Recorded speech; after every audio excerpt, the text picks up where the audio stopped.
este encuentro se busca poner en diálogo experiencias españolas e internacionales de búsqueda de nuevas fórmulas innovadoras que relacionen vivienda, ciudad y ciudadanía.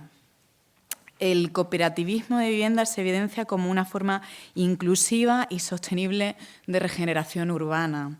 Con esta sesión se busca introducir brevemente un panorama de proyectos, procesos y metodologías que han facilitado la coparticipación en el reto de abordar la necesidad de vivienda y reforzar su papel como espacio sociocomunitario, espacio también productivo, espacio creativo, espacio inclusivo. Constará de dos partes, una primera mesa, que es esta que tienen delante, sobre prácticas de hábitat cooperativo, que comenzará ahora, y una serie de 4 talleres que comienzan a la 1, por lo cual el debate que hemos tenido después de esta primera sesión lo trasladaremos precisamente a esas 4 mesas que acontecerán simultáneamente con posterioridad. Y para ello les pediría excepcionalmente que salieran de la sala porque deberíamos reorganizar el espacio componiendo esas 4 mesas para que estemos más cómodos, ¿no?, en ese diálogo. En relación a lo primero, es un placer presentarles a los participantes de la mesa por orden de participación. En primer lugar, tendremos a doña Gaia Redaeli, que realizará la presentación Rehabilitación urbana e innovación social, la vivienda cooperativa en zonas de interés patrimonial. La profesora Redaeli es profesora asociada de la Universidad de Sevilla y adjunct professor en la Escuela de Arquitectura del Politécnico de Milán. Es miembro del Grupo de Investigación Ciudad, Arquitectura y Patrimonio Contemporáneo de la Universidad de Sevilla, del Working Group Digital Practices for the Study of Urban Heritage y del equipo de investigación del proyecto de la PAT, Laboratorio Abierto del Patrimonio Cultural de Andalucía, del Instituto Andaluz de Patrimonio Histórico. Desde 2018 es cofundadora y presidenta de PACS Patios de la Serquía, estrategia de reactivación urbana y reuso de casas patio con procesos cooperativos en el casco histórico de Córdoba, que además ha sido considerada buena práctica, reconocida por el Consejo de Europa y la red de Eurocities. Además, ha recibido recientemente el Premio Europa Nostra 2022. Entre 2012 y 2015 fue directora general de Rehabilitación y Arquitectura de la Consejería de Fomento y Vivienda de la Junta de Andalucía y directora de la Fundación Arquitectura Contemporánea entre 2003 y 2011. Y desde 1997 es cotitular del Estudio Radaeli Esperanza Architetti Associati con sede en Milán y Córdoba. En segundo lugar, intervendrá don Raúl Vallés Barreto con la presentación Acciones institucionales y ciudadanas en el cooperativismo de vivienda uruguayo. El profesor Raúl Vallés es profesor titular y coordinador del Centro de Vivienda y Hábitat de la Facultad de Arquitectura, Diseño y Urbanismo de la Universidad de la República de Montevideo y miembro del Comité Académico de la Maestría en Hábitat y Vivienda de dicha facultad. Es director de la revista Vivienda Popular y ha obtenido varios premios en proyectos de vivienda social, siendo finalista del premio Mies van der Rohe de Arquitectura Latinoamericana. En su actividad profesional fue fundador en 1990 del Instituto Acer de Sur, donde ha sido arquitecto asesor en cooperativismo de vivienda con múltiples proyectos y direcciones de obras, en particular en rehabilitación urbana del Centro Histórico de Montevideo. Director de cursos y autor de conferencias y publicaciones sobre esta temática. Entre 2016 y 2020 fue asesor de la Dirección Nacional de Vivienda del Ministerio de Vivienda y Ordenación Territorial de su país. Y por último, cerrará la mesa don Felipe Castro Bermúdez Coronel, director gerente de Envisesa, que, como sabéis, es la entidad organizadora de estas jornadas, ilustrando las experiencias de alojamientos colaborativos, cohousing, co-living, acontecidos y en desarrollo en nuestra ciudad, impulsados por Envisesa. Su intervención se denominará El camino hacia el hábitat cooperativo en Sevilla. Perdonadme que haya hecho esta introducción un poquito más larga, pero es una manera también de agilizar sus intervenciones, que vaya más fluida. Así que, bueno, paso a darle la palabra a la profesora Redaeli. Bueno, pues muchísimas gracias, María, por la presentación. Gracias a Envisesa, a la Cátedra de Vivienda, su directora Filomena Pérez, por tener la ocasión de estar aquí todos debatiendo temas que a mí me parecen bastante importantes para el cambio de modelo que estamos todos persiguiendo, o eso parece, ¿no? Voy a pasar a presentar, en el tiempo que me corresponde, una acción digamos, que acción, me gusta llamarla acción porque reúne investigación, pero reúne también acciones concretas de transformación del territorio, que estamos experimentando en la ciudad de Córdoba, pero con afán y con ganas luego de poder repetirla en otros lugares. De allí que, bueno, la mesa donde estamos recientemente, justo antes, trata del Fondo Next Generation, pues para prepararse en su implementación hay que preparar una sociedad civil organizada que no es solo la administración pública, sino también la propia ciudadanía en temas tan relevantes como el derecho a la vivienda, pero también el derecho a la ciudad. ¿Por qué? Porque nosotros estamos trabajando sobre un contexto que es especialmente sensible, que es la ciudad de Córdoba, repito, como un laboratorio experimental que luego se quiere repetir en otras dimensiones. Todas las ciudades están recibiendo, digamos, cierta presión desde lo global, la economía global, la ecología, los problemas que derivan de un mundo globalizado y que de alguna forma se están digamos, están influyendo y ejercitando presión sobre el nivel local, ¿no? La ciudad, dice Bauman, es un poco un lugar de experimentación, ¿no? De allí que nos preguntamos si cómo estas dinámicas globales influyen en el nivel local y si la política de vivienda o en general las acciones que tienen que ver con la vivienda tienen algo que ver o decir sobre estas cosas, ¿no? Cómo armar nuevos mecanismos de gobernanza de los que sin duda luego nos hablarán mis compañeros. ¿Cuáles alianzas se tienen que establecer entre la administración y la ciudadanía, ¿no? Digamos que los fondos buitre que han intervenido últimamente de forma bastante consistente en ciudades, sobre todo en las ciudades históricas de valor patrimonial, con, digamos, la industria turística como un hilo conductor, está transformando mucho nuestro tejido urbano, pero también social, ¿no? De alguna forma nos preguntamos cómo hacer ciudad con la comunidad. Este es el Objetivo de Desarrollo Sostenible 11, de la Agenda 2030, que para nosotros es un eje bastante fundamental. De allí que, como veis, nuestra asociación, PAX Patios de la Cerquía, nace en Córdoba sobre la base de 2 arquitectas y un antropólogo. Pretende buscar ser una herramienta de transformación o de acompañamiento de esa comunidad, ese empoderamiento de la comunidad, que incluye administración pública, universidades y sociedad civil, de cara a esos procesos de innovación social que, en este caso, usamos el formato cooperativo, que permiten rescatar la ciudad consolidada, la ciudad existente, y transitar el valor patrimonial hacia la actualidad. No podemos quedarnos en el patrimonio como un elemento de narrativa del pasado.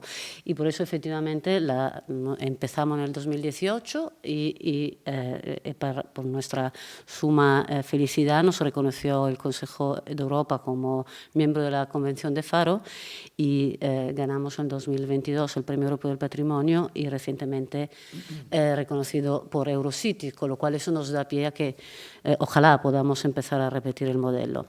¿Por qué? Porque hay un problema, como decía, mediterráneo, ¿no? Donde realmente hay un hilo conductor cultural que ahora mismo está tensionado bien por temas sociales como el drama de los migrantes, bien por los temas que decimos sobre la carga industrial de la industria turística sobre las ciudades históricas.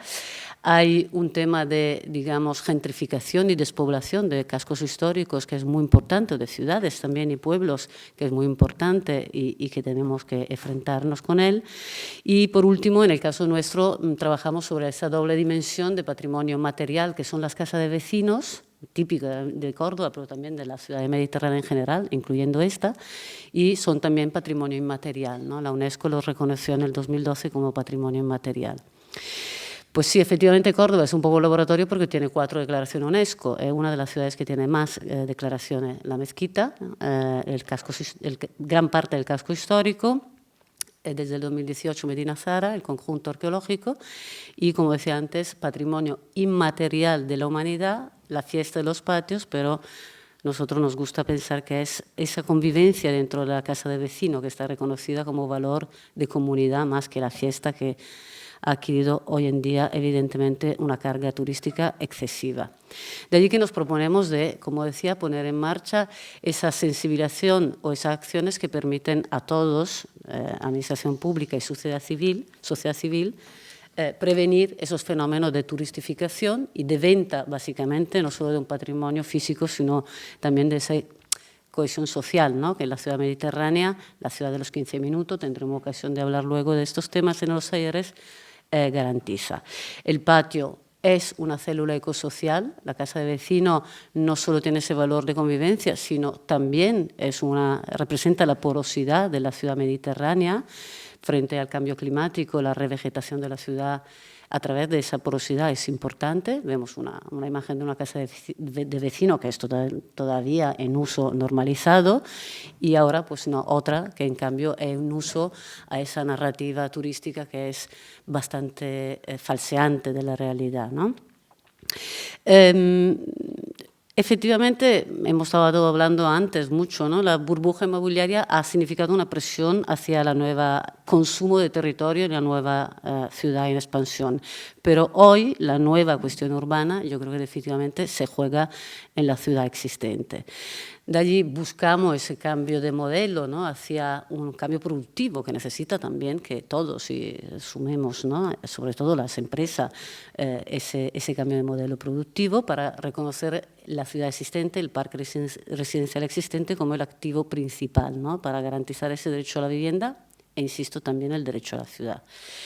¿Cómo? Pues creemos que hay que reajustar los principios de gobernanza. ¿Quién toma las decisiones? ¿Cómo se toman? Porque estamos hablando de un tejido residencial básicamente privado. Ojalá sean todas de la empresa de vivienda y ojalá activada por la economía social.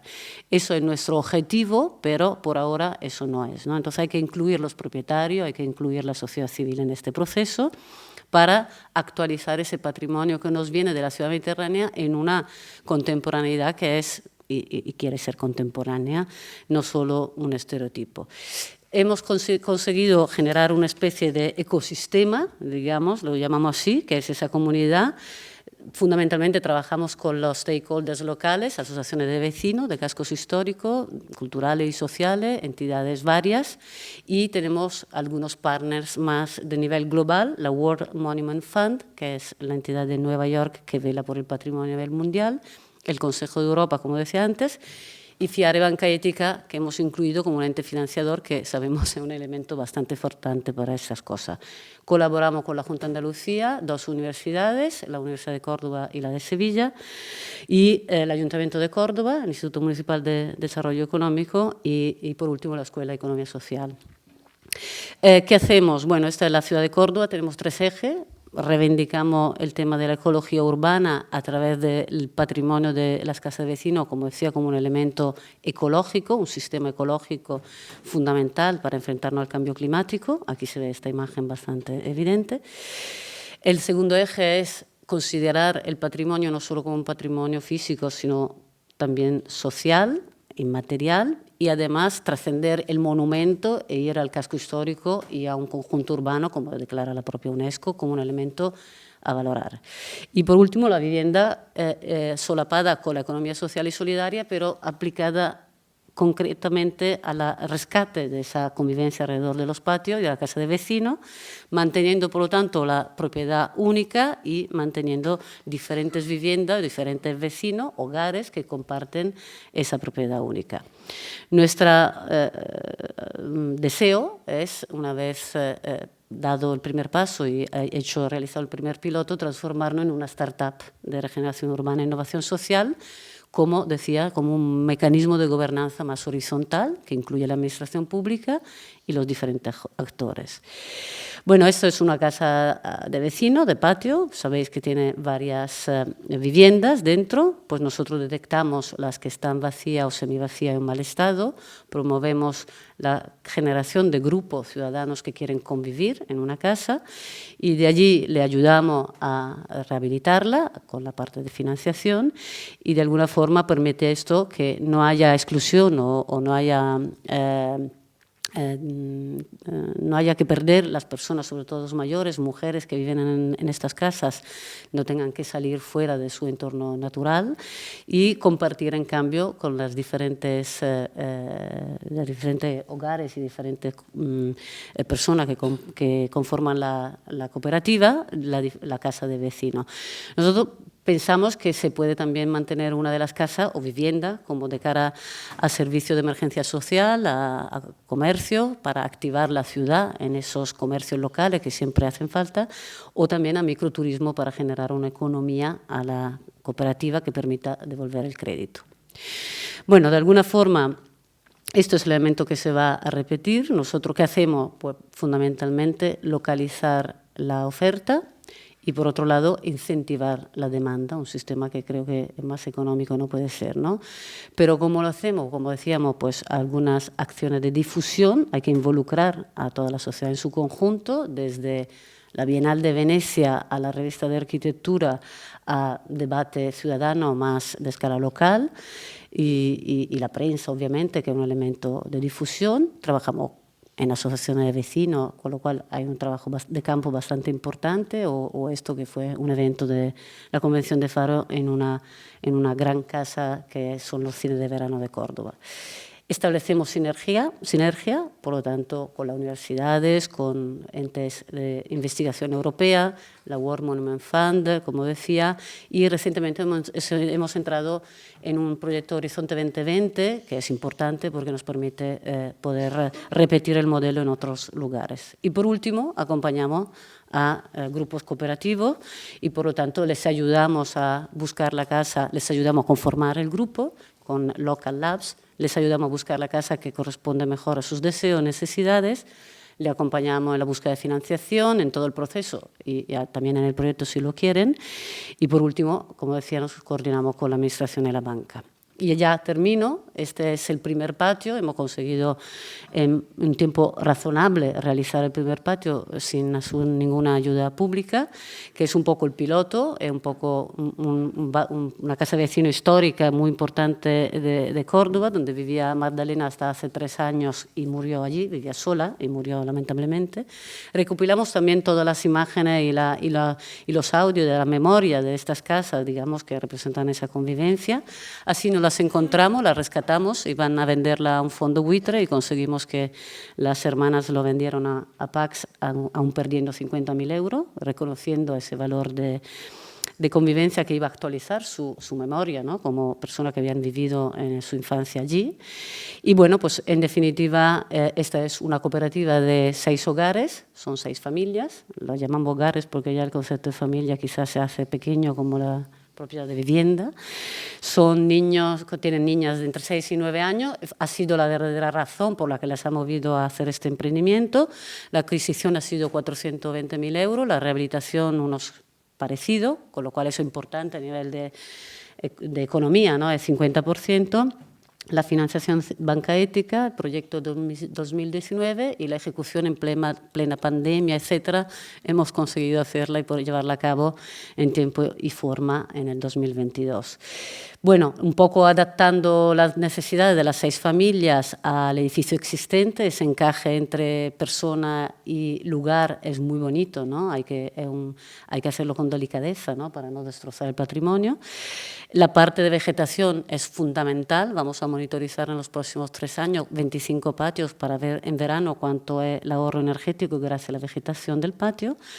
Y bueno, y por último, pues esa secuencia de imágenes, ahora la casa habitada, vive, ha revivido, ha retomado vida un poco como deseábamos y bueno, yo creo que los cooperativistas y sobre todo las niñas lo están aprovechando en su máxima dimensión, ¿no? Ahora esa comunidad, ¿no? Digamos, dará vida en términos contemporáneos y no falsificando, falseando una imagen de lo que es esa convivencia dentro de una casa de vecinos a través de una experimentación que sin duda ahora se va a repetir en varias otras. Trabajamos con otros grupos y otras casas y bueno, pues ojalá en breve pues podremos repetir el modelo en otras ciudades. Gracias.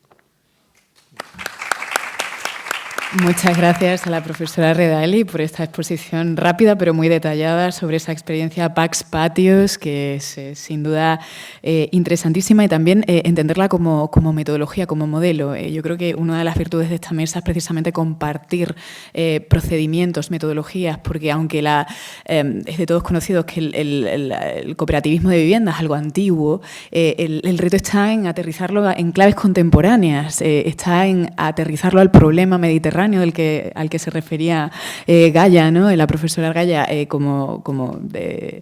nuestro contexto, ¿no? Y bueno, yo no digo más, damos paso al profesor Raúl Vallés con su intervención. Es un placer estar por aquí compartiendo con ustedes estas jornadas. Yo, en primer lugar, quiero agradecer a Gaia, a Filomena y a la Envicesa, que han tenido la idea de que puedo venir a decir alguna cosa por aquí que interese a este encuentro, y fundamentalmente, la alegría de poder haberme encontrado con viejos amigos de hace varios años. Y de alguna forma voy a tratar de ser lo más sintético posible, por más que tengo una presentación que capaz que es un poquito extensa, pero voy a tratar de hacerla rápido para fundamentalmente aportar a la etapa de los talleres. Por lo tanto, seguramente algunos de ustedes conozcan algunas características del sistema cooperativo en Uruguay, pero yo voy a tratar de hacer lo más práctico posible en términos de brindar información que luego podremos tener oportunidades de ampliar, justamente para poder colocar los puntos de debate. Entonces, bueno, esto va a ser un poco, no sé si la presentación está por allí. ¿Tienes? Dale. ¿No funciona? A ver, entonces a lo mejor puede ser. Ahí. Esto, ahí, ahora sí. Muy bien. De manera de que iniciamos obviamente, con un marco normativo que nos dé de alguna forma una idea de cuáles han sido los antecedentes que dieron origen también a esta experiencia del cooperativismo. Obviamente la Constitución de la República en su momento plantea el tema del derecho a la vivienda como un concepto de vivienda más que nada desde el punto de vista de lo higiénico, si se quiere, responde a una época de los años 60, 50, obviamente, y con aquel concepto de la vivienda económica, ¿verdad? Pero luego ya la Ley de Vivienda del año 68, que es la ley emblemática que da marco a todo lo que es el régimen del cooperativismo en Uruguay y de otras cosas, ya empieza a incorporar otros conceptos como el tema de la vivienda adecuada. Y para plantear el concepto de la vivienda adecuada empieza justamente a colocar una idea de los mínimos habitacionales necesarios para poder estar en un ámbito doméstico. Esto ya la Ley de Vivienda del 68 lo incorpora. Esas consignas y estos artículos que están en las leyes, obviamente, son un enunciado y una expresión de deseo, como todos los artículos constitucionales que plantean el derecho a la vivienda, pero que fundamentalmente no llegan a concretarse efectivamente si no hay una demanda específica, si no hay una demanda concreta que esté solicitando que se cumplan aquellos enunciados que están en las normativas. Esta ley del año 68 en realidad es la que da marco, más allá de las modificaciones que hoy se han hecho a lo largo del tiempo sobre este marco normativo, a lo que ha sido el desarrollo del sistema cooperativo. Pero justamente es una ley que en ese momento, en un momento bastante complejo, define todo el marco, digamos, del sistema de planificación, o sea, planifica todo el sistema público de vivienda, y crea algunos elementos que son bastante diferentes a los que existen por aquí. Por ejemplo, crea el Fondo Nacional de Vivienda. El financiamiento de la vivienda en Uruguay no se hace a través de un modelo bancario, se hace a través de un fondo de vivienda, que son fondos públicos que se destinan a los planes quinquenales de vivienda. De manera que el criterio de administración de esos fondos no son necesariamente criterios bancarios, sino que son justamente recursos de las políticas públicas hacia el sistema urbano habitacional. Crea la Dirección de Vivienda y crea una unidad específica de financiamiento que está relacionada y asociada al índice medio de salarios, que es la unidad reajustable. Es una moneda específica para el financiamiento de la vivienda que la relaciona con el ingreso de los hogares, de manera de tratar de alguna forma acompañar los vaivenes de la economía. Y en su capítulo 10 crea las cooperativas de vivienda, pero también crea otros elementos que acompañan al desarrollo del sistema, como los institutos de asistencia técnica, que son interdisciplinarios, como vamos a ver ahora, y que de alguna forma están asociados directamente a la generación de las cooperativas. También crea allí la propiedad colectiva, el derecho de uso y goce, y define un modelo de familia o una definición de familia revolucionaria para la época. Estamos hablando del año 68. Esta ley plantea que una familia son todos los que están bajo un mismo techo, tengan o no lazos de parentesco. Esto en el año 68 era algo, y lo plantea justamente el arquitecto Juan Pablo Terra, que es quien redacta la ley, que además era sociólogo, y que tiene una repercusión muy importante en la configuración, obviamente, de los hogares demandantes. Y como decíamos recién, el tema de la vivienda adecuada. Ya la ley de vivienda, cuando crea las cooperativas, plantea, digamos, en su definición, que no solamente deben dar el alojamiento adecuado y estable a las familias, sino que lo pueden hacer además a través del esfuerzo propio o la administración directa, pero también que deben crear servicios complementarios a la vivienda, algo de lo que hemos venido conversando hoy también en relación a lo que es el habitar, y de alguna manera adelanta un concepto que manejamos hoy en día en forma, digamos, contemporánea, en donde ya no hablamos de vivienda, sino que allí estamos hablando permanentemente de un sistema urbano habitacional, así que tiene que ver con una complejidad mucho mayor y que es necesario abordar. Pero ya en el año 2008 se crea una ley específica sobre cooperativismo y ahí el Estado lo declara el cooperativismo de interés. Esto es interesante porque de alguna manera lo define como instrumentos que son eficaces para el desarrollo de las familias y también lo define como una herramienta de redistribución o de distribución justa de la riqueza.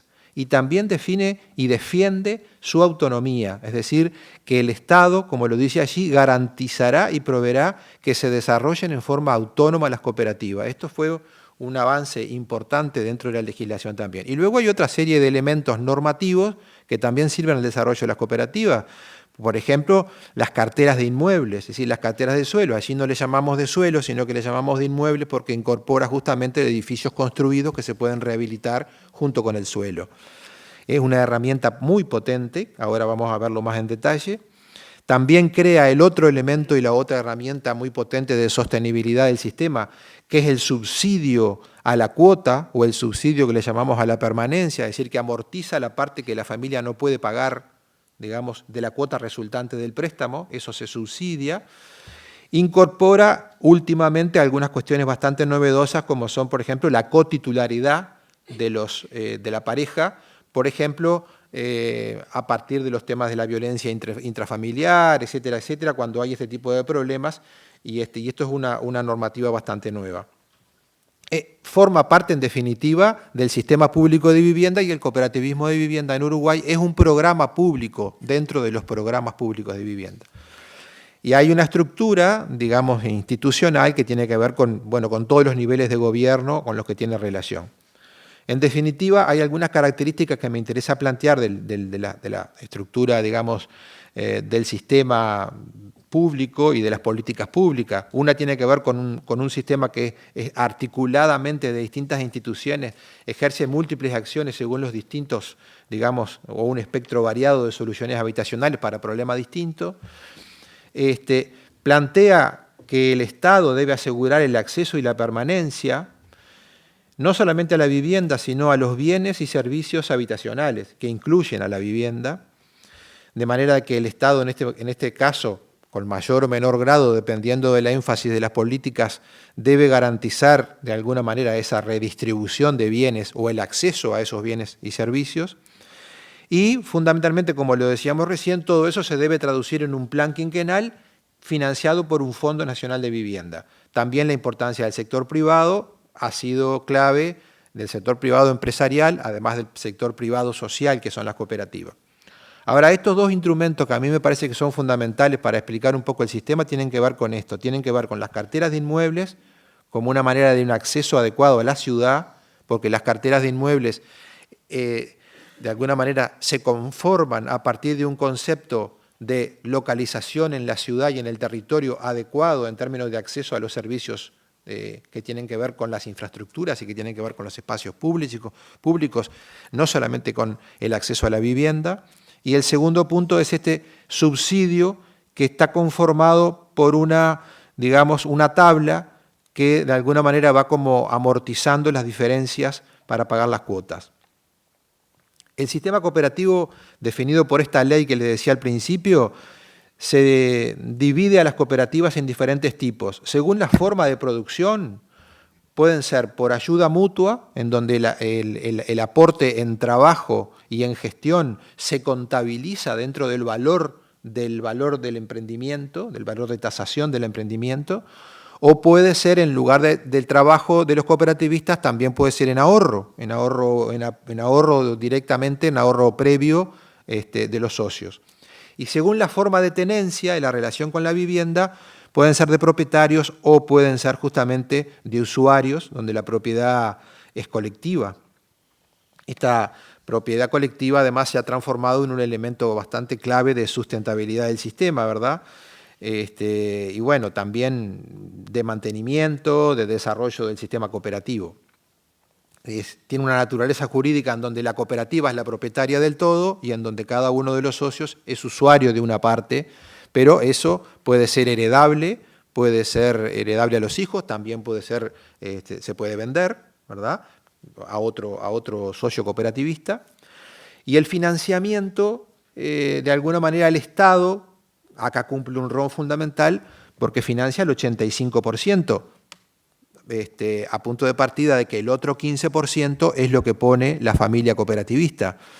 Ese 85% incluye el préstamo, incluye el componente de subsidio y en la mayor parte de los casos incluye el suelo. Es decir, lo que el Estado hace es financiar el emprendimiento con el suelo incluido y esto termina vendiéndose a la cooperativa. El suelo en este caso no permanece en propiedad pública como sí es bastante común aquí. Ese préstamo es a 25 años con un interés del 2% en este momento, hace muy pocos tiempos era del 5%. La cuota no puede superar el 25% de los ingresos del núcleo familiar y además ese subsidio es revisable, se puede revisar cada 2 años aproximadamente. Las familias pueden tener distintos integrantes y de acuerdo a la cantidad de integrantes es el ingreso que debe tener para poder acceder. Más o menos ahí hay un cálculo en función de la relación con el valor de la UR y el euro en este momento para entender, no vamos a entrar en detalles. Ni tampoco vamos a entrar en detalle en esta tabla, que parece bastante compleja, pero que en realidad explica ese sistema de subsidio variable en donde la familia, donde lo relaciona con el número de integrantes de la familia y los ingresos de la familia, ¿verdad? Entonces, la tabla nos muestra en la primera columna que en la línea más baja son familias que no tienen subsidio, es decir, que pagan el total de la cuota, y en la primera línea es una familia que tiene el 100% de la cuota subsidiada.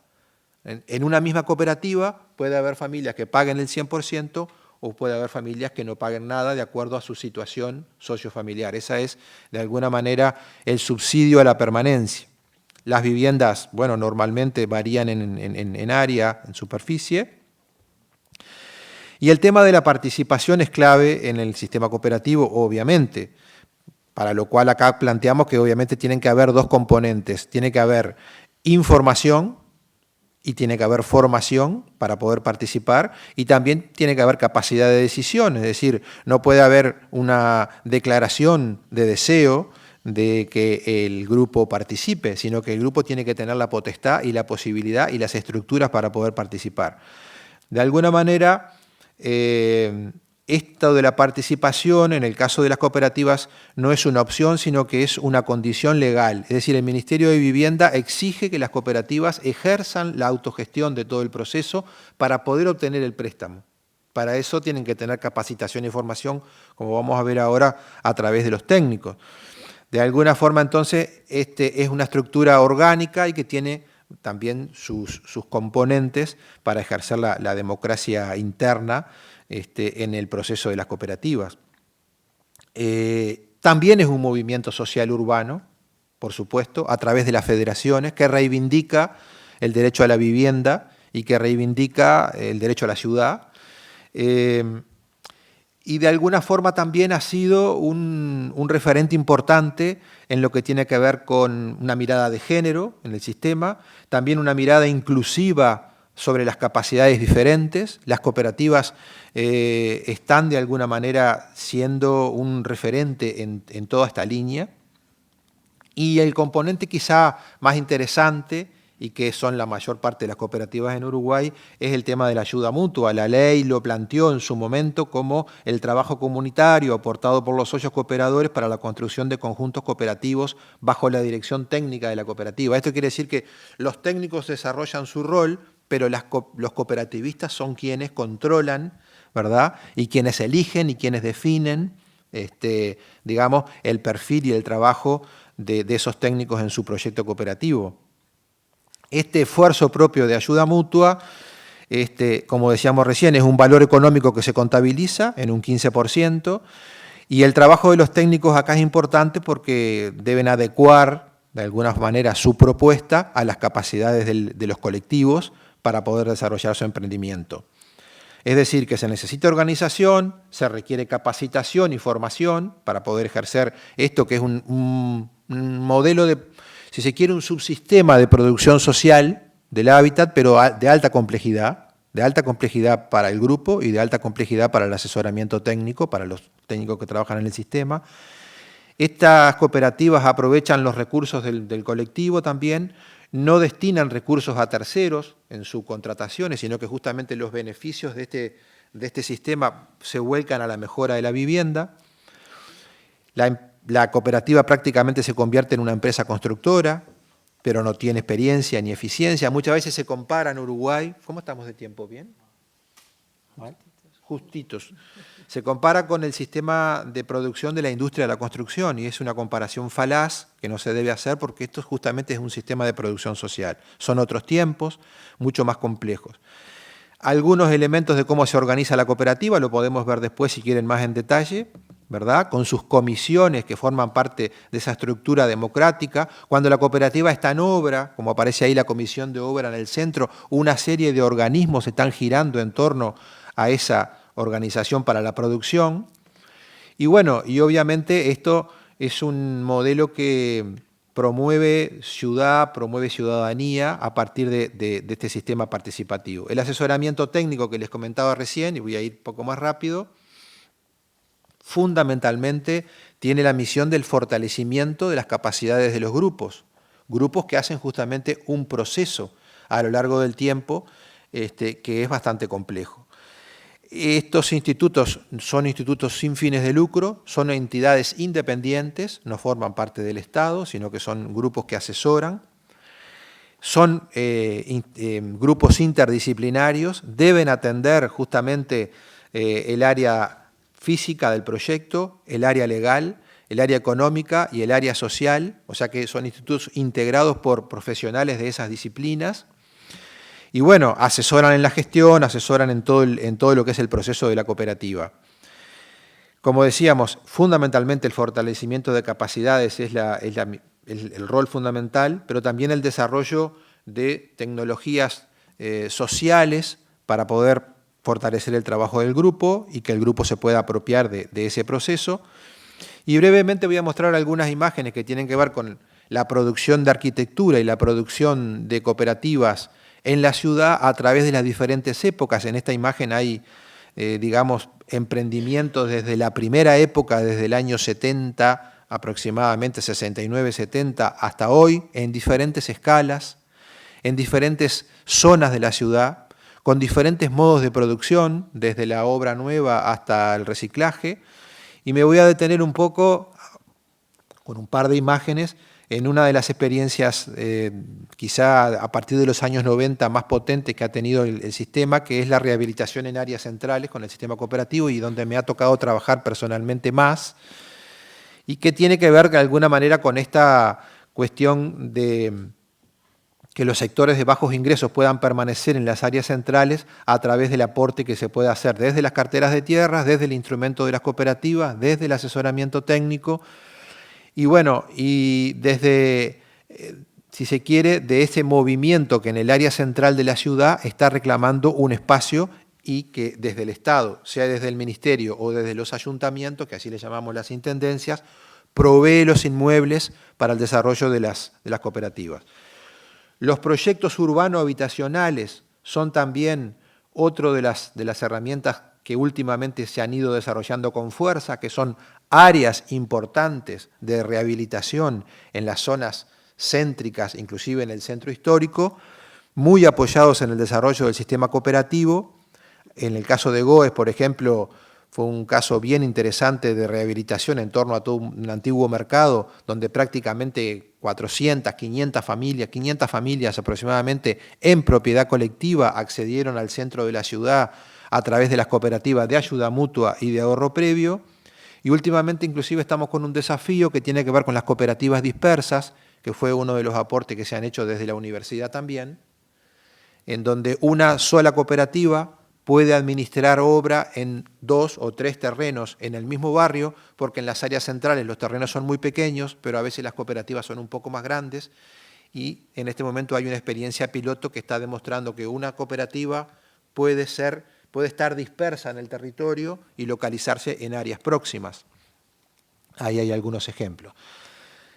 También, obviamente, otras cuestiones que se derivan de la acción del cooperativismo, como es, bueno, una mesa coordinadora territorial, las acciones de gestiones de bienes comunes, economías sostenibles, etcétera. Esto en la Ciudad Vieja, y Gaia lo conoce, en la Ciudad Vieja de Montevideo se está dando con mucha fuerza. Como conclusiones, hablar nuevamente de esto, que el Estado es un actor clave, obviamente, en esa equidistribución territorial allí. Los instrumentos centrales de ese sistema, que son los que ya mencioné, y el sistema cooperativo, de alguna forma, como a través de la gestión colectiva, como sostén de esta experiencia, y que ha dado, dentro de las políticas públicas, por lo menos en el caso uruguayo, las mejores relaciones de calidad-precio de los productos.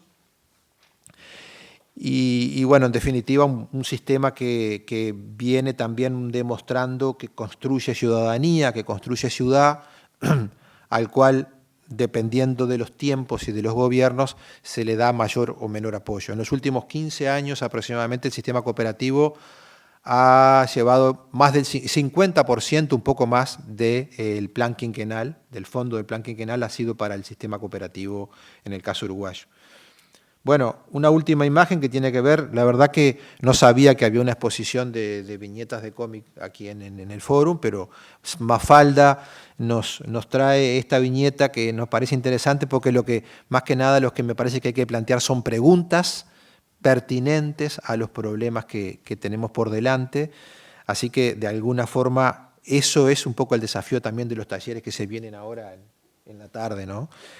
Cómo hacer las preguntas más adecuadas.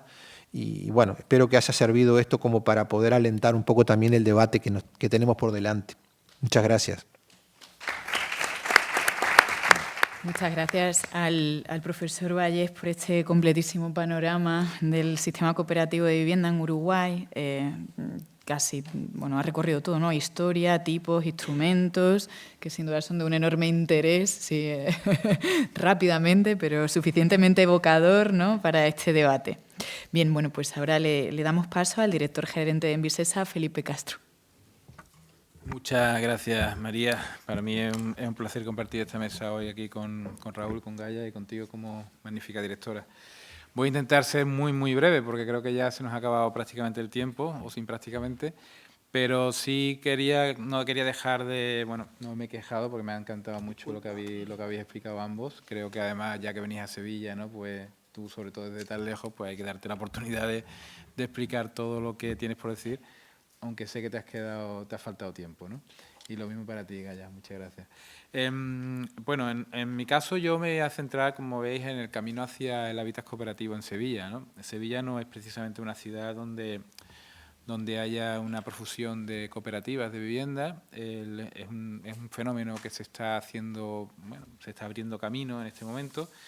Y no abunda especialmente pues, por la mercantilización que se produjo durante el boom inmobiliario en este país, ¿no? En Sevilla, en concreto, pues hubo muchas cooperativas que desaparecieron por el camino y que hizo que haya una rotunda falta de confianza en ese modelo, ¿no? Y que por eso sea algo que hay que construir casi no desde cero, sino de debajo de cero. Y realmente, bueno, pues por eso quizá está requiriendo un apoyo público más importante, para fomentar la cooperativa no como sistema de construcción solamente, sino como forma de habitar.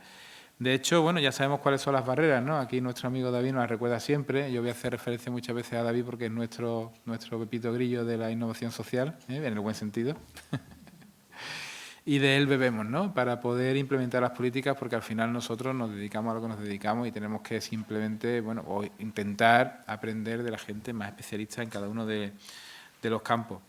Estas cuestiones son las que han marcado, digamos, la realidad de los prejuicios, de los grandes prejuicios y leyendas que hay en torno del cooperativismo ahora mismo aquí en esta ciudad, que creo que no es nada nuevo para vosotros, ¿no? Sin embargo, bueno, la realidad mundial no es así. Es que no me voy a parar porque Raúl ya nos ha explicado que la dimensión que tiene el mundo cooperativo en Uruguay. Pero si nos vamos a Quebec también, que es un ejemplo que está muy frecuente en la boca de David, ¿no? Que tenemos un territorio, una provincia que tiene 7 millones de habitantes, donde 5,8 millones de habitantes son socios de cooperativas, ¿no? Tienen 3.500 cooperativas y generan 70.000 empleos directos. Es decir, las cooperativas realmente no son solamente un producto residual, y no están ceñidos al entorno rural, ni la mayoría son hombres, ni siquiera en Andalucía. Aunque es verdad que la cooperativa de vivienda está prácticamente desaparecida, pero, por ejemplo, en nuestro país, el sector servicio, el 60% de las cooperativas son cooperativas del sector servicio frente al 10% de la agricultura, como ejemplo, ¿no? Desde luego estamos en una reflexión nueva que se genera no solamente, evidentemente, que se genera en la sociedad y que nosotros, a través de los instrumentos de planificación y estratégicos que tiene la ciudad y que están en contacto con las distintas áreas, pues afectan o impregnan también la política de vivienda, y esa política de vivienda se materializa al final en una serie de objetivos y programas, ¿no? Ese objetivo, uno de ellos, es el de dotar de herramientas a la ciudadanía para satisfacer el acceso a la vivienda de forma autoorganizada, y ese objetivo pues se materializa en un programa de alojamientos colaborativos que se apuntó de una manera incipiente en la primera versión del Plan Municipal de Vivienda, y que luego se ha incluido dentro de otra modificación para que haya un programa específico de protección municipal, ejerciendo el campo en nuestras competencias y con distintas líneas posibles de actuación. En realidad estamos trabajando sobre 3 líneas concretas. Una línea que se corresponde con los alojamientos colaborativos de gestión directa, es decir, son instalaciones que va a manejar o que va a gestionar y que ya gestiona Envisesa desde el principio hasta el final, en todo el proceso, tanto la promoción, construcción como gestión posterior e incluso adjudicación de los inmuebles. Después están los alojamientos colaborativos de gestión indirecta, en la cual nosotros avanzamos en el proceso de producción, promoción, diseño, construcción, y lo que intentamos es después que haya un colectivo que pueda gestionar ese inmueble de forma participada y seleccionando ellos, pues estableciendo ellos las reglas del juego con el control de la administración, claramente. Y por otro lado, el modelo de vivienda cooperativa o cohousing, ¿no? En el mundo anglosajón, donde ya lo que estamos donde incorporamos a los colectivos desde el principio del proceso. Actualmente tenemos un concurso abierto, ¿no? Un procedimiento abierto donde se han presentado 2 propuestas y que, básicamente es muy posible que al final es una parcela que está en San Jerónimo, que está muy bien ubicada y que tiene la posibilidad de que entren pues igualmente las dos cooperativas, las 2 propuestas que están formalmente bien. En cualquier caso, lo que hablamos de co-living, ¿no?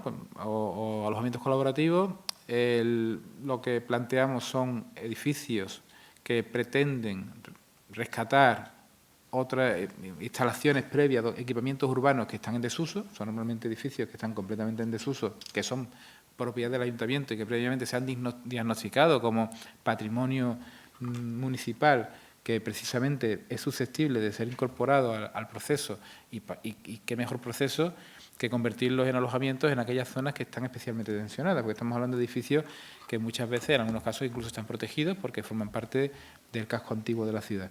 Son microactuaciones en algunos casos, algunas son de 13 actuaciones y otras son de 135. o de 3 inmuebles incluso, ¿no? Por eso, al final, requiere del impulso público, porque no puede hacer una cooperativa normal de 3 viviendas, aunque, bueno, el concepto de cooperativa disgregada ha sido muy, muy interesante, desde luego. Esa estrategia que se está desplegando a lo largo de la ciudad tiene un modelo. Ese modelo previo, que es el que tenemos en funcionamiento en Sevilla Este, son 32 alojamientos que se gestionan de manera colaborativa a través de distintos grupos heterogéneos, no grupos homogéneos. En este caso no son los grupos los que eligen a los inquilinos, es la empresa la que elige a los inquilinos, la que establece las reglas del juego y la que ha hecho que la arquitectura favorezca esa interacción y esa creación de comunidad, porque son alojamientos que son pequeños, relativamente pequeños, porque están concebidos como una palanca hacia la emancipación o como una palanca hacia la posesión de una vivienda en el futuro, pero que tienen todos los servicios incluidos, desde la electricidad al agua, internet, hasta están amueblados, tienen las cocinas, tienen menajes. Es un modelo que creímos en su momento que era interesante para poder salvar en parte o para poder ayudarnos con las familias que estaban en una situación de emergencia muy clara. Y sobre todo para experimentar, si me permitís la palabra, con la posibilidad de incorporar distintos grupos heterogéneos y incentivar esa convivencia y ver qué ocurría y ver si éramos capaces de replicar ese modelo. Es un modelo que nos ha funcionado muy bien, estamos muy satisfechos con lo que se está produciendo y, sin embargo, allí lo que hay personas que vienen de situación de calle incluso, a personas que son deportistas de élite o que son investigadores, ¿no? O lo mismo, menores de 35 años, inmigrantes retornados. O sea, son personas que tienen dificultad para acceder a la vivienda, que pertenecen a un grupo especialmente protegido y que comparten esas instalaciones con todo tipo de grupos, ¿no? Están compartiendo realmente una experiencia muy interesante. Nosotros no es un modelo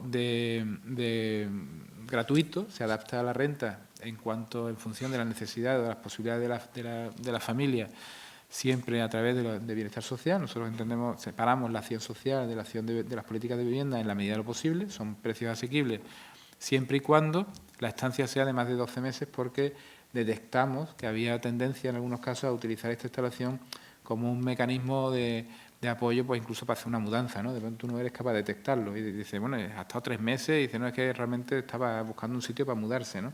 En fin, son medidas de autoprotección para fomentar que la estancia sea mínimamente razonable en cuanto al tiempo y no nos obligue a tener una rotación demasiado grande, pues entonces evidentemente pierde la posibilidad de crear una colectividad, ¿no? Bueno, no es lo mismo que cuando esa situación está justificada, entonces pues hay motivos de excepción para que no se produzca esa dificultad. Si tú tenías previsión de estar más tiempo y al final pues tienes que disminuir la estancia por alguna razón, pues bueno, pues eso se ajusta y no hay ningún problema, no hay rigidez en ese sentido. Es el primer edificio. Esta fue una de las primeras adjudicaciones que se realizaron. En la foto está del anterior alcalde, que bueno, pero tampoco es tan antiguo, simplemente que el alcalde actual pues no lleva mucho tiempo. Y bueno, el resultado, la proyección hacia afuera es interesante porque la sociedad ha visto esta instalación como una alternativa a la vivienda o a la tradicional, no ha generado un estigma y creedme cuando os digo que hemos tenido que vencer muchas resistencias del entorno.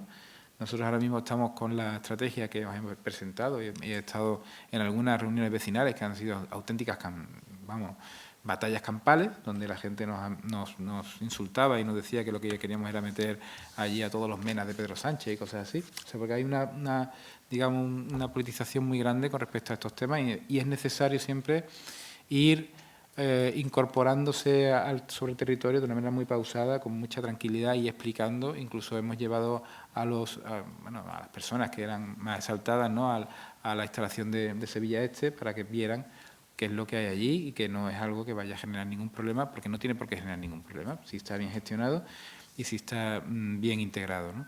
De hecho, en Sevilla Este también tuvimos esa dificultad, pero ya creo que se han vencido todas las resistencias, aunque las nuevas instalaciones siguen generando problemas. Estos son varios ejemplos, voy a ir súper rápido. García Ramos, detrás de la Plaza del Museo, una instalación, que precisamente era una instalación tipo corrala de vecinos, que el ayuntamiento expropió en su momento pues para destinarlo a un equipamiento. Con el paso de los años, bueno, ya estaba prácticamente en la ruina y los vecinos lo que sufrían era un móvil inmobiliario, se desalojó, se le dio alojamiento a todas las pocas familias que quedaban allí, que eran muy pocas, y ahora estamos en el proceso ya de iniciar la licitación de la obra con el proyecto terminado, de lo que creemos que será un proyecto emblemático en Sevilla con relación a lo que es la rehabilitación del patrimonio construido, teniendo en cuenta que es un edificio que realmente está protegido y que, bueno, realmente también dificulta mucho el aprovechamiento y los costes, ¿no?, como ya sabéis. Este es todo lo contrario, este está en Valdezorras, en una zona de extrarradio, en una especie de pedanía de la ciudad, en un barrio aislado, que realmente obedece a otro tipo también de modelo, que sufre una problemática completamente distinta, pero que también tiene dificultades sus jóvenes para poder tener acceso a la vivienda. Y, bueno, también creemos que es posible que se revitalice, ¿no?, con la incorporación de nuevas unidades familiares a este tipo de instalaciones, con otros objetivos, con otros planteamientos y con una forma de vida, digamos, que una filosofía que creemos que va a servir para mejorar aquella zona, ¿no? Lo mismo en la Venta Pilín. La Venta Pilín, eso es una zona que está en Los Remedios, una zona súper cara de Sevilla, con mucha dificultad para poder hacer vivienda pública, y que fruto de un concurso de arquitectura, pues estamos ya preparando la posible actuación en esa zona a través de lo que hemos hablado, alojamientos colaborativos, instalaciones pequeñas, no muy grandes, que no tensionen el lugar, que sean modelos, que sean pilotos, que sirvan para que la ciudadanía compruebe que las políticas públicas de vivienda pueden funcionar y que no tienen por qué generar guetos ni tienen por qué generar dificultades a las zonas en las que se insertan, y que eso nos permita siempre ir escalando el modelo para defender mejor las necesidades de la ciudadanía, ¿no? Este es un modelo, por ejemplo, muy pequeñito, otro igual, una instalación muy pequeña, no da para nada, está detrás de una muralla que está protegida, y prácticamente aquí lo que vamos a hacer son 3 alojamientos nada más, pero es un edificio que estaba en el patrimonio municipal y que llevaba décadas apuntalado porque no tenía ningún destino posible como equipamiento realmente, y además tiene un coste muy importante la rehabilitación. O este, que es un antiguo mercado igual, ¿no?, que también está totalmente abandonado, no está en el casco antiguo, pero también tiene elementos interesantes de arquitectura contemporánea que debemos conservar, y sobre todo también está en una zona de Sevilla donde no hay suelo tampoco, donde no hay posibilidad de incorporar políticas públicas de vivienda, salvo que sea a través de la rehabilitación. O calle Becas Lumbreras, que también está en una zona totalmente céntrica, son equipamientos en la Alameda de Sevilla, y que realmente ya el que sea aquí sabe que perfectamente que es que no hay posibilidad, salvo que tiremos de este tipo de actuaciones, y además proteger el patrimonio construido mientras conseguimos que se incremente el parque público de vivienda en zonas donde realmente sería imposible hacerlo de otra manera. O el tiro de línea, que es una zona igual, donde también va a responder a las necesidades de familias que sobre todo viven en edificios que no tienen ascensor, y que nos va a permitir ir haciendo realojos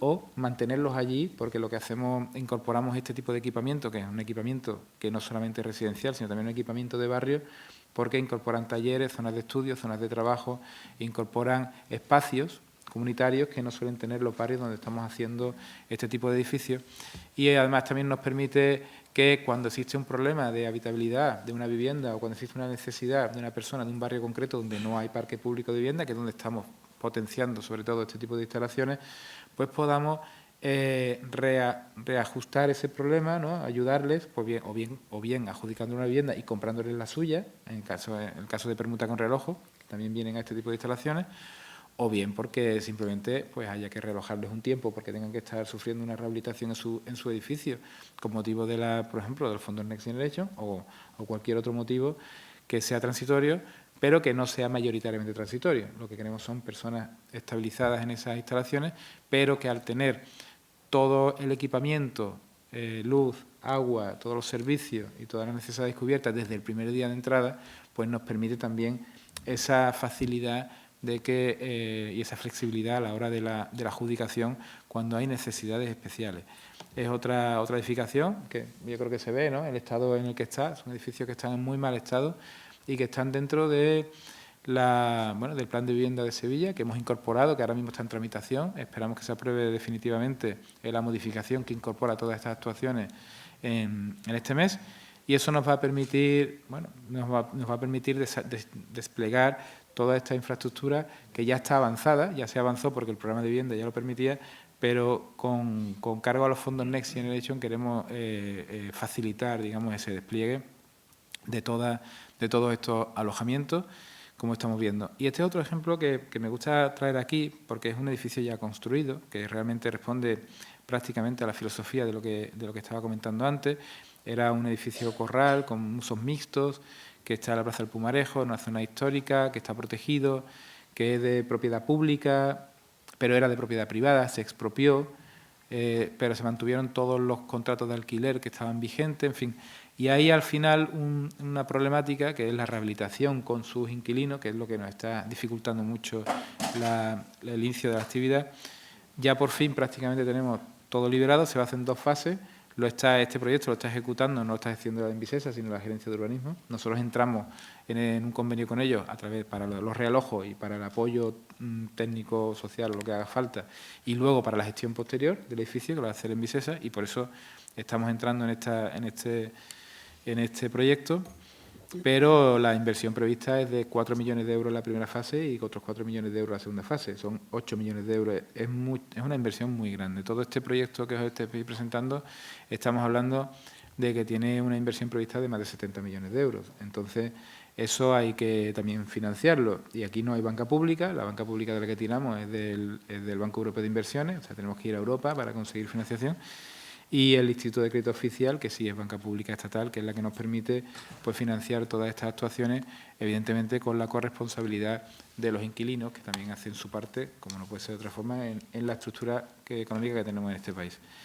Y la última parcela, que es la que tenemos ahora mismo en licitación, es una parcela que está destinada a cohousing, a vivienda cooperativa, que es el contrapunto a todo lo que he explicado anteriormente, en la tercera versión, la tercera línea, ¿no?, de actuación en la que estamos trabajando, que ha sido sometida a concurso. Se ha hecho una propuesta pública para poder seleccionar los socios cooperativistas como entidad que se incorporen al proyecto. Esos socios cooperativistas, una vez el jurado se constituye, que se va a constituir la semana que viene, vamos a abrir los sobres y vamos a determinar si las entidades que han presentado sus propuestas, todas o ninguna o una, son susceptibles de ser incorporadas como socios en el proyecto, en el proceso constructivo, y esos socios serán los socios tractores de esa cooperativa que será financiada con cargo a los préstamos que ya he comentado antes, al Banco Europeo de Inversiones y al ICO, y a través de Envisesa, que será quien licite, quien licite el proyecto definitivo para poder hacer la arquitectura necesaria para ese desarrollo vital que se quiere realizar allí. Evidentemente, para eso se ha seleccionado previamente a la cooperativa, porque esté desde el principio en el diseño y la definición de todo del resultado, ¿no? Y luego, pues también licitaremos la obra, porque el riesgo promotor lo asume en este caso el Ayuntamiento de Sevilla y la Empresa Municipal de la Vivienda. Y una vez que hayamos terminado la obra y hayamos finalizado todo el proceso, pero siempre con ese grupo seleccionado, con esa entidad, ¿no?, entidad cooperativa seleccionada, una o varias, para poder gestionar posteriormente ese edificio, de manera que cuando pongan en uso el edificio con los cooperativistas que ya están dentro y con los que se pueden incorporar, hayan participado en el proceso desde el principio, no que se incorporen como una concesionaria de un edificio público ya construido, sino que ese edificio haya respondido previamente al modelo de familia, al modelo a la forma de habitar que ellos quieran, hayan tenido planteada dentro del proyecto que ya han presentado, evidentemente. Pues estamos hablando de un proyecto que va a ser evaluado, esperamos que en la próxima semana se reúna ya el jurado. Y bueno, pues en un mes o 2 meses pues hayamos seleccionado a las entidades cooperativistas que formen parte de este proceso.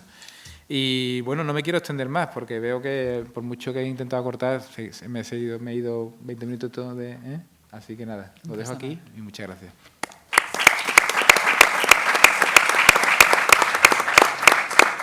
Muchas gracias por terminar mostrándonos el escenario creciente en Sevilla de enorme complejidad y riqueza y evidenciar que poco a poco lo que parecía ser experimental se va consolidando en nuestros planes, ¿no? en nuestros programas, en nuestras actuaciones. Por terminar, simplemente hacer una reflexión. Yo creo que Sevilla, aunque pueda parecer que estamos en un estado iniciático de todo esto, es una ciudad que históricamente aborda el proyecto de lo común y de la convivencia, desde las casas patio, desde la idea de convento, huertas. Si nos vamos a la arquitectura postindustrial, las corralas, los talleres, somos en cierto modo una sociedad, podríamos decir, avanzada en la forma de concebir lo compartido, ¿no? Entonces yo creo que esto nos predispone en un punto, en un momento, donde asumir esta visión contemporánea de lo que es el cooperativismo en vivienda es muy oportuna y seguramente con un recorrido maravilloso, no solamente entendiendo la vivienda como residencia, sino como hablábamos antes, ¿no? en la intervención anterior, como un espacio de producción, de creatividad, de inclusión, un espacio de puesta en valor del patrimonio, un espacio de regeneración de ciudad, un motor de regeneración de nuestro contexto, ¿no? de nuestra cotidianidad, ¿no? Bueno, pues muchísimas gracias a los intervinientes en la mesa por compartir estas experiencias y siento ser tremendamente práctica, pero ahora viene una parte muy interesante de esta sesión que son los talleres. Les invito a que dejen un momento en la sala para después volver a integrarse en estas 4 mesas que se organizarán en paralelo, ¿vale? Les esperamos aquí en un momento. Gracias.